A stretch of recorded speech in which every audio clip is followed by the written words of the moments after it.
नमस्कार, welcome all of you in my classroom, class 7th history, chapter number 4 the Mughal emperor. और ये second video है हमारा इस चैप्टर का। तो चलिए स्टार्ट करते हैं। First, Mughal military campaign. जो मिलिट्री कैंपेन जो हुए, सैन्य अभियान जो हुए, वो देखते हैं। तो देखिए, Babur was the first Mughal emperor 1526 to 30। Okay, as you know, सभी को पता है भाई फर्स्ट मुग़ल एम्परर कौन था। बाबर था। 1526 से 30 के बीच वो भारत में रहा, हिंदुस्तान में रहा। अब वो आया कहाँ से था? तो देखिए, succeeded to the throne of Fergana in 1494 when he was only 12 years old. Okay, उसको उत्तराधिकार में मिला था फरगना का राज्य 1494 में, जब वो केवल 12 साल का था। उसकी पिता की मृत्यु के बाद अब फरगना कहाँ पे है? देखिए, आज का जो उज्बेकिस्तान पड़ता है अफ़गानिस्तान से ऊपर, जब आप देखेंगे मैप में, तो वहाँ पे आप एक छोटा सा राज्य इसको समझ सकते हो। ठीक है, एक छोटा सा राज्य फरगना। वहाँ पे एक कबीले, बरलास कबीले, ठीक है, कबीले थे ये मुग़ल, और वहाँ पे तो ये बरलास कबीले से संबंधित था। ठीक है, और इसको फरगना मिलता है उत्तराधिकार के रूप में, जब ये केवल 12 साल का था। अब आगे देखिए, he was forced to leave his ancestral throne due to invasion of another Mongol group Uzbeks. अब ये जो दूसरा जो मंगोल ग्रुप था, उज्बेक, ठीक है, कबीलाई ग्रुप, वो फरगना पर आक्रमण कर देता है उसके इन्वेजन की वजह से, और बाबर को वहाँ से भागना पड़ता है।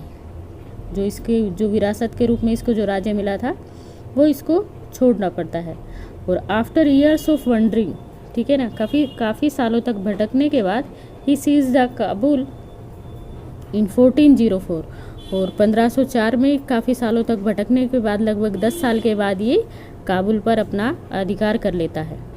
और in 1526 he defeated the sultan of Delhi Ibrahim Lodi at Panipat and capture Delhi and Agra. और 1526 में डिफीट करता है, हराता है सुल्तान ऑफ दिल्ली। इससे पहले वाले चैप्टर में हमने दिल्ली सल्तनत पढ़ा है, उसमें लास्ट डायनेस्टी कौन सी थी? लोदी डायनेस्टी। ठीक है, तो उसका जो सुल्तान था इब्राहिम लोदी, उसको डिफीट करता है बाबर, और दिल्ली और आगरा पर अधिकार कर लेता है। और देखिए, मैं आपको बता दूं, ये कोई पहला आक्रमण नहीं था बाबर का हिंदुस्तान के ऊपर। 1590 से लेके, ओके, 1519 से लेके और 1526 तक बाबर भारत पर 5 बार आक्रमण करता है, और उसको सफलता मिलती है 1526 में। और बाबर के जीतने का जो एक मेन कारण बताया जाता है, वो था उसका तोपखाने का हिंदुस्तान में युद्ध में सबसे पहले सफल प्रयोग। ठीक है, उससे पहले हिंदुस्तान में कोई ये जो हथियार था, कैनन, जो तोपखाना, इसके बारे में कोई जानता ही नहीं था। ठीक है, तो दूसरी तरफ चाहे कितनी भी बड़ी सेना थी, तो खुद भी सोचा जा सकता है कि एक तरफ तो हथियारों से लड़ रहे हैं, तलवार से, भालों से, इस तरह से, और एक तरफ तोपें खड़ी है, तो ओबियस सी बात है, जीतना तो उसी को है। तो ये इसका मेन कारण बताया जाता है। एक था तुलुगामा युद्ध पद्धति। ठीक है, ये एक नई तरीका था युद्ध लड़ने का, तो जिसकी वजह से बाबर जो है हिंदुस्तान में जीतता है, और मुग़ल साम्राज्य की यहाँ पर नींव रखी जाती है। तो चलिए आगे देखते हैं। आगे है मुग़ल एम्परर्स। ठीक है ना, मुग़ल जो सुल्तान, जो राजा जो हुए, वो सारे, ठीक है, एक तरह से मुग़लों की वंशावली हमारी एनसीईआरटी हमें पढ़ने के लिए बोल रही है। चलो, हमें पता भी होना चाहिए। ठीक है, तो और उनके मुग़ल्स के जो मेजर कैंपेन्स और जो इवेंट्स जो हुए, वो यहाँ पे बताए गए हैं। तो देखिए, बाबर 1526 से 30 तक भारत में रहा, हिंदुस्तान में रहा। 30 में उसकी डेथ हो जाती है, और 1526 में वो डिफीट करता है इब्राहिम लोदी को, और उसके अफ़गान जो सपोर्टर्स जो होते हैं उनको, और पानीपत की फर्स्ट बैटल होती है ये। 1526 डिफीट करता है राणा सांगा और राजपूत जो रूलर था, मेवाड़ी सरदार, ओके, राणा सांगा, और उसके जो एलाइज जो होते उनको खानवा में। अब देखिए, काफ़ी मेजर इवेंट था ये भी हिंदुस्तान के लिए, बाबर के लिए तो था, हिंदुस्तान के लिए भी काफ़ी था। देखिए, इस युद्ध में राणा सांगा के साथ इसके राजपूत एलाइज मतलब सिर्फ राजपूत राजा ही नहीं, जितने भी हिंदुस्तान के उस टाइम पे जो भी राजा थे सब, मारवाड़, अंबर, अजमेर, ग्वालियर, बिशन चंदेरी, ठीक है, मेवात के शासक हसन खां, ठीक है, और एक से एक महान शासक लड़े थे, ठीक है, मेदिनी राय, झाला अज्जा, बहुत सारे, ठीक है। तो एक तरह से ये कहा जाता है इतिहासकारों के द्वारा पहला राष्ट्रीय युद्ध इसको बोल सकते हैं, ठीक है। तो इस तरह से ये 1527 में राणा सांगा और बाबर के बीच ये बैटल होती है। पहली मुठभेड़ होती है उनकी बयाना में और फिर खानवा में होती है, अगर कोई खानवा गया है वहाँ से रिलेटेड है, ठीक है।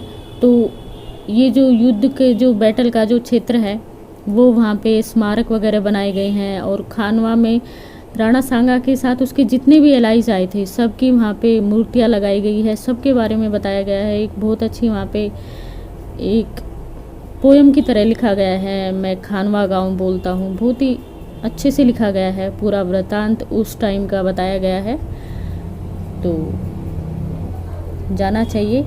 और इस युद्ध में देखिए बाबर जीतता है, क्यों जीतता है, जैसा कि हम पहले ही डिस्कस कर चुके हैं कि बाबर अब हिंदुस्तान में उसने तोपखाने का यूज़ किया था बहुत अच्छे से, तुलुगामा पद्धति से वो लड़ा था। और उसने क्या किया था, बाबर ने खुद लिखा है बाबरनामा में कि राजपूत सेना जो थी उससे कह रहे हैं लगभग आधी से भी ज़्यादा थी बाबर की सेना से, कहा जा रहा है, और काफ़ी बहादुरी के साथ लड़ भी रहे थे वो, और लग रहा था कि जैसे ये राजपूत सेना जो है ये जीत जाएंगे। लेकिन बाबर ने कई तरह की टेक्निक उस टाइम पे अपनाई, जब उसको लग रहा था ये तो करो या मरो की एक तरह से स्थिति हो गई थी बाबर के साथ। तो उसने क्या किया, मुसलमानों पर उनको बोला कि जो तमगा एक कर लगता था, व्यापारिक कर लगता था, उसको माफ़ कर दिया था। इसने शराब को बैन कर दिया था और कहा था मैं खुद ज़िंदगी भर शराब नहीं पीऊँगा, और शराब पीने वाले जो बर्तन जो पात्र जो होते थे उनको तुड़वा दिया था। कई तरह की टेक्निक इसने अपनाई थी, और इसने इसको एक धर्म युद्ध की तरह कहा था कि ये करो या मरो की एक स्थिति है मुसलमानों के लिए, और इसको जिहाद का नारा सबसे पहले बाबर ने ही दिया था इस युद्ध में। और इस युद्ध को जीतने के बाद बाबर ने गाजी की उपाधि धारण की थी। तो इस तरह से बाबर जीता था 1527 में राणा सांगा के साथ खानवा की बैटल।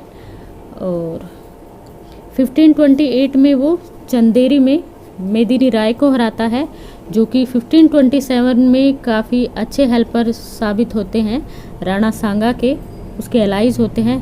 तो 1528 में बाबर उसको भी हराता है और आगरा और दिल्ली पर वो निर्विरोध शासक बन जाता है। चलिए आगे देखते हैं, आगे है हुमायूं। इसके बाद आता है हुमायूं।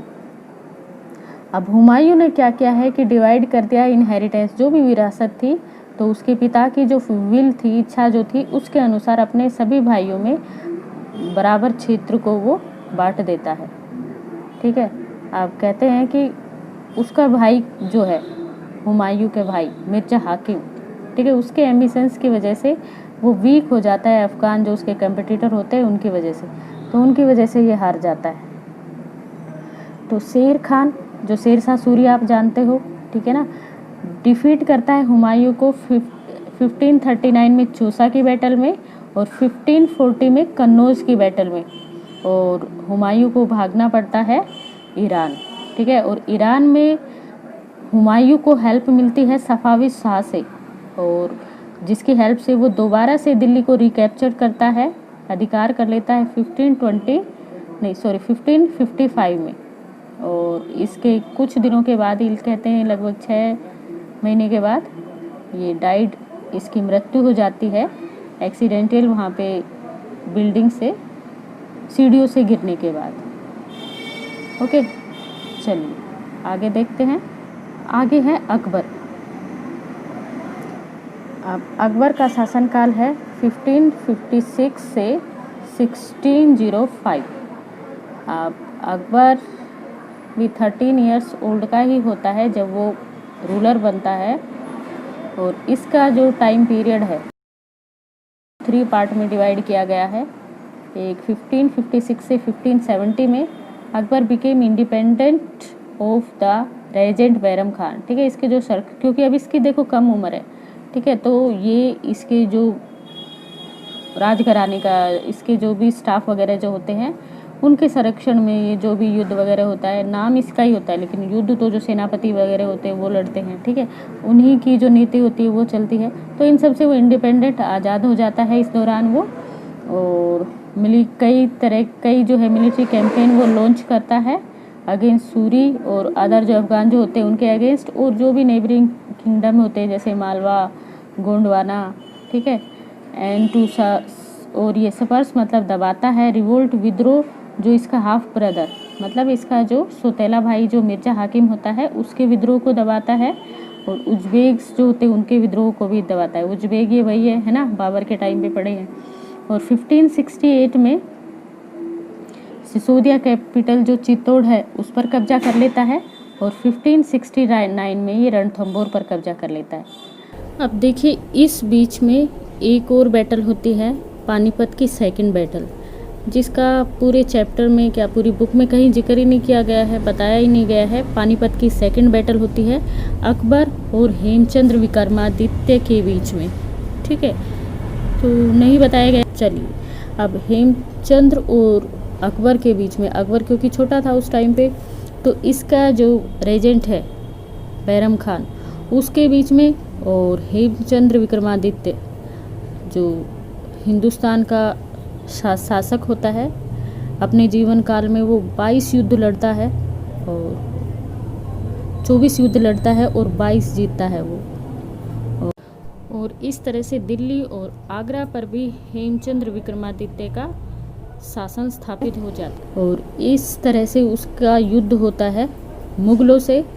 1556 में पानीपत की सेकंड बैटल जो होती है, कितनी इम्पोर्टेंट बैटल थी, और इस युद्ध में लड़ते हुए हेमचंद्र जीत गया था।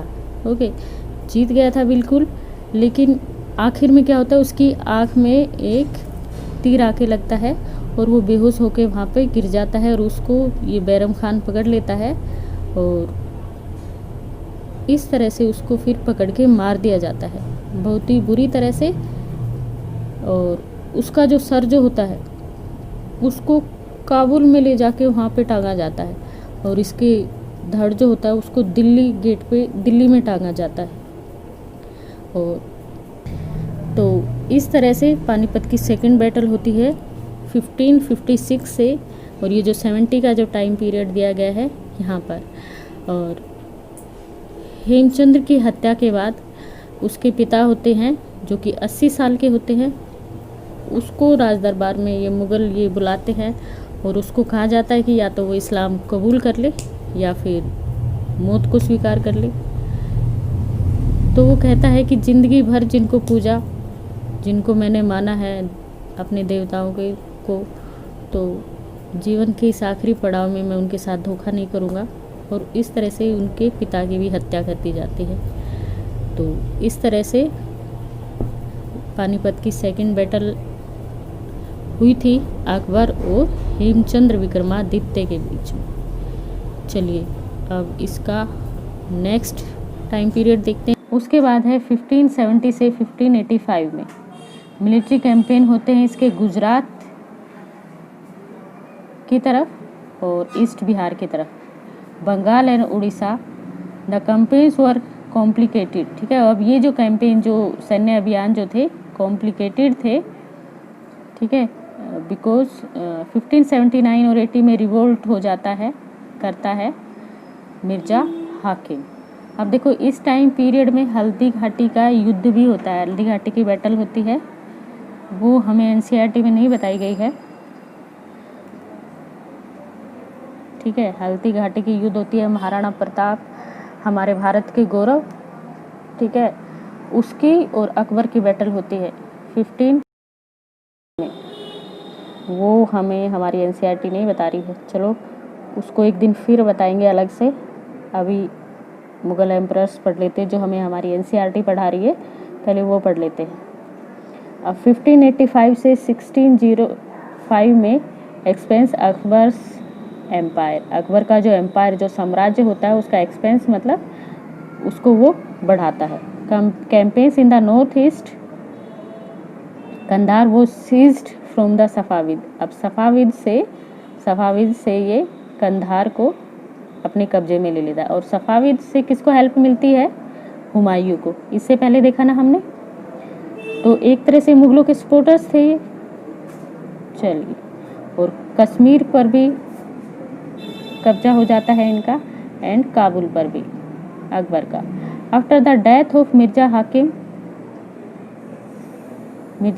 की डेथ के बाद campaigns in the Deccan started. Deccan की तरफ, ठीक है, साउथ की तरफ ये कैंपेन जो इसके सैन्य अभियान थे वो स्टार्ट करता है। और बरार में Berar, Khandesh and part of Ahmadnagar were annexed. ठीक है। In the last year of, आप देखिए जितने भी शासक हुए हैं मुगल शासक, इनके जो इनके रीजन का को जो लास्ट टाइम होता है, तो इनके जो प्रिंस जो होते हैं, राजकुमार जो होते हैं, वो रिवेलियन हो जाते हैं। ठीक है। फ्यूचर जो एम्परर था जहांगीर सलीम, ठीक है, तो वो आप देखेंगे कि ये लगभग इनके शासनकाल में सारे ही जो लास्ट में विरोधी हो जाते हैं, क्योंकि यहाँ पे अगला उत्तराधिकारी कौन होगा, ये इस चीज़ को अपने जीवन में क्लियर नहीं करते थे।